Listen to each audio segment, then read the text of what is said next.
ये कहानी एक 12 साल के लड़के के ऊपर आधारित है जिसने अपनी माँ की ही केनी छेनी बना डाली। अब इसके पीछे क्या वजह थी और उसने ऐसा क्यों किया, ये हम इस एक्सप्लेनेशन वीडियो में जानेंगे। मूवी की शुरुआत में हम 50 साल के एक बुढ़े को देखते हैं। इसका नाम ह्यूगो था। वो एक बंगले के बाहर खड़ा था। इसे देखकर उसे अपने बचपन के दिन याद आने लगते हैं और इसी के साथ फिल्म की कहानी लगभग 40 साल पीछे फ्लैशबैक में चली जाती है। जब ह्यूगो 12 साल का था तब उसकी दादी उसे उस आलीशान बंगले के पास लेकर आई थी और कहा था कि जा ह्यूगो अपनी माँ से मिल ले, तेरी माँ इसी बंगले में रहती है। ह्यूगो की खुशी का कोई ठिकाना नहीं था क्योंकि वो काफी दिनों बाद अपनी माँ से मिलने वाला था। अभी दादी माँ के दिए लेटर को लेकर वो इस बंगले के गेट तक पहुँचता है जहाँ उसकी मुलाकात एक लेडी से होती। वो लेडी उसे वहाँ आने का कारण पूछती है तो ह्यूगो कहता है, मैं अपनी माँ एना से मिलने आया हूँ। एना का नाम सुनते ही वो लेडी ह्यूगो को लॉरा के पास ले जाती है जो कि उसी बंगले की इंचार्ज थी। बंगले का सारा काम उसी की देखरेख में होता था। लॉरा ह्यूगो को वहाँ देखकर काफी अपसेट हो जाती है क्योंकि वो बंगला एक घपाघप की फैक्ट्री है और एना उस बंगले में आने वाले हर एक कस्टमर की पहली चॉइस थी। लॉरा नहीं चाहती थी कि ह्यूगो को एना की असलियत के बारे में कुछ भी पता चले, इसलिए वो एना को वहाँ बुलाती है और उसे उसके बेटे से मिलवाती है। काफी दिनों बाद अपने बेटे से मिलकर एना की खुशी का कोई ठिकाना नहीं था। वहीं वो उसे उसकी दादी माँ के बारे में पूछती है। तब ह्यूगो बताता है कि दादी माँ तो उसे छोड़कर चली गई है और उसने एना के लिए एक लेटर दिया था। उस लेटर में दादी माँ ने ह्यूगो के बारे में काफी सारी कंप्लेन लिखी थी और उसमें ये भी लिखा हुआ था कि ह्यूगो इतनी कम उम्र में ही अश्लील हरकतें करने लगा है, इसलिए वो अब ज्यादा दिन तक ह्यूगो को अपने साथ नहीं रख सकती है और ह्यूगो को उसके हवाले करके जा रही है। इधर लॉरा ह्यूगो को उस बंगले में नहीं रुकने देना चाहती थी क्योंकि उसी रात डॉक्टर ओस्मा एना से मिलने आने वाला था। ओस्मा एक बहुत ही पावरफुल पार्टी का लीडर था और वो बंगला भी उसी का था। वो हफ्ते में एक बार एना से मिलने जरूर आया करता था, लेकिन एना ह्यूगो को अकेला नहीं छोड़ना चाहती थी, इसलिए वो लॉरा से झूठ बोलती है कि इसकी दादी माँ कुछ दिनों के लिए गाँव गई हुई है, इसलिए वो ह्यूगो को मेरे पास छोड़कर गई है। लॉरा ह्यूगो को कुछ दिन तक उस बंगले में रुकने की इजाजत दे देती है। एना ह्यूगो को अपने साथ अपने कमरे में ले जाती है। वहाँ मौजूद सभी लड़कियाँ ह्यूगो को ऐसे देख रही थी जैसे कोई एलियन आ गया हो। एना जब नहाने के लिए अपने कपड़े खोल रही होती है तो ह्यूगो उसे ताड़ने लगता है। एना भी मिरर के सहारे ह्यूगो को देख रही होती है और उसे पता था कि ह्यूगो के अंदर क्या चल रहा है। फिर जब एना नहाने अंदर बाथरूम में जाती है तब ह्यूगो चुपके से उसे नहाते हुए देखने लगता है। नहाने के बाद एना ह्यूगो को बंगले में बने एक एटिक की तरफ ले जा रही होती है। तभी वहाँ ह्यूगो की मुलाकात एक सेमी न्यूड लड़की तमारा से होती है जिसे कुछ लेडी मिलकर रात के प्रोग्राम के लिए तैयार करने में लगी हुई थी। तमारा को ह्यूगो की क्यूटनेस काफी पसंद आती है और वो उसके बारे में एक लेडी से पूछती है। तब उसे पता चलता है कि ह्यूगो तो एना का बेटा है।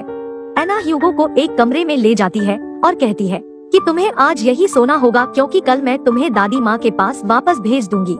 ह्यूगो कहता है कि मैं वापस दादी माँ के पास नहीं जाऊंगा, मुझे आपके साथ रहना है, लेकिन एना उसे समझाते हुए कहती है कि तुम यहाँ मेरे साथ नहीं रह सकते। कुछ दिनों में मैं एक फ्लैट खरीदने वाली हूँ, इसके बाद मैं तुम और तुम्हारी दादी सब वही रहेंगे। इतना कहकर एना नीचे चली जाती है क्योंकि डॉक्टर के आने का समय हो गया था।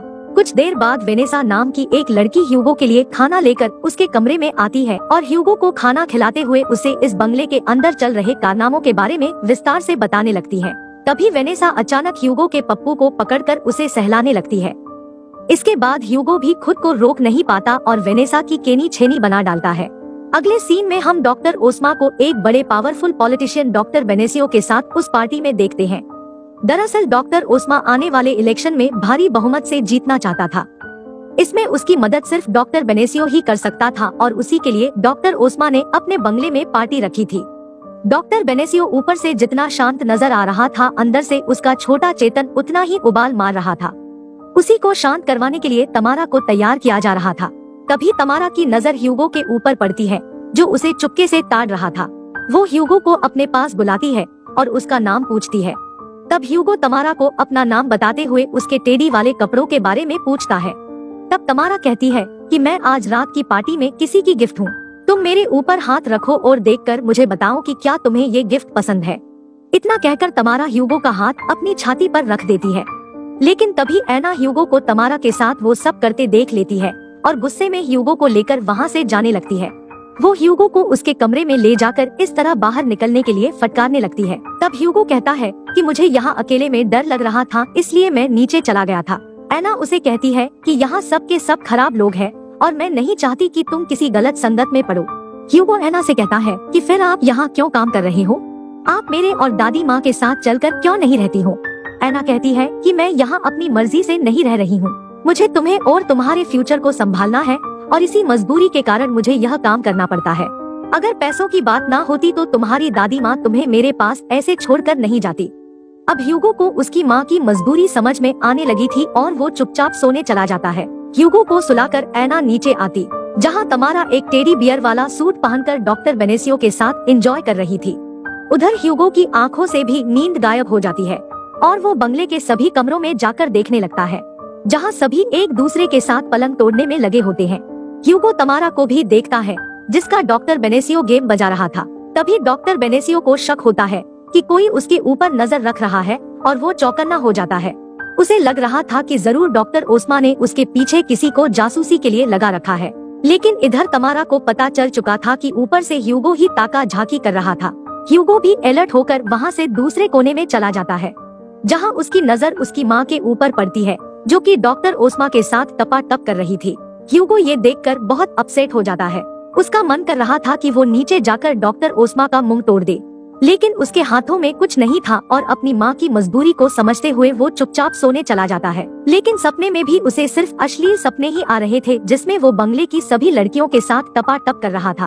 अगली सुबह डॉक्टर ओस्मा का असिस्टेंट वहाँ भागता हुआ आता है और उसे बताता है कि कुछ उग्रवादियों की वजह से देश में मार्शल लॉ लगा दिया गया है और अब इलेक्शन को भी कुछ समय के लिए पोस्टपोन कर दिया गया है। डॉक्टर ओस्मा इस बारे में डॉक्टर बेनेसियो को बताता है, जो कि अभी भी सोने में ही लगा हुआ था। दूसरी तरफ तमारा काफी फ्रस्ट्रेट हो चुकी थी, क्योंकि ह्यूगो की ताका झाकी के बाद डॉक्टर बेनेसियो ने पूरी रात उसके साथ कुछ नहीं किया था। इसलिए तमारा उठकर ह्यूगो के कमरे में चली जाती है और उसे किस करने लगती है। अब ह्यूगो अपना पप्पू तमारा को दिखा पाता उससे पहले ह्यूगो की माँ एना आ जाती है। तमारा फटाफट से अपने कपड़े पहनने लगती है, लेकिन एना को वहाँ चल रहे रंगारंग कार्यक्रम के बारे में पता चल गया था और वो तमारा को पकड़कर 3-4 थप्पड़ मारती है ताकि उसकी अक्ल ठिकाने आ सके। इसके बाद एना ह्यूगो को अपने कमरे में ले जाती है और उसे समझाते हुए कहती है कि अब तुम्हें यहाँ से जाना होगा, ये जगह तुम्हारे लिए बिल्कुल भी ठीक नहीं है। लेकिन ह्यूगो अपनी माँ को छोड़कर नहीं जाना चाहता था और वो खड़े खड़े ही रोने लगता है। तभी एना उसे चुप करवाते हुए अपनी गोद में लिटा लेती है। कुछ देर तक सोच में डूबे रहने के बाद एना अपने कपड़े खोलकर अपने आप को ह्यूगो के हवाले कर देती है और ह्यूगो एना की अच्छे से केनी छेनी बना देता है। कुछ टाइम बाद एक गाड़ी ह्यूगो को वहाँ से लेने के लिए आती है, जिसमें बैठकर ह्यूगो अपनी दादी माँ के पास जाने के लिए वहाँ से रवाना हो जाता है। लेकिन एना ने अपने बेटे के साथ वो सब क्यों किया, इसका पता चलने से पहले ही फिल्म की कहानी वापस से प्रेजेंट में आ जाती है, जहाँ एक बार फिर 50 साल के ह्यूगो को देखते हैं, जिसने इस बंगले को खरीद लिया था। ह्यूगो इस बंगले को एक एजुकेशन इंस्टीट्यूट को डोनेट करने वाला था और उसी के सिलसिले में इंस्टीट्यूट के कुछ लोग ह्यूगो से मिलने आए हुए थे।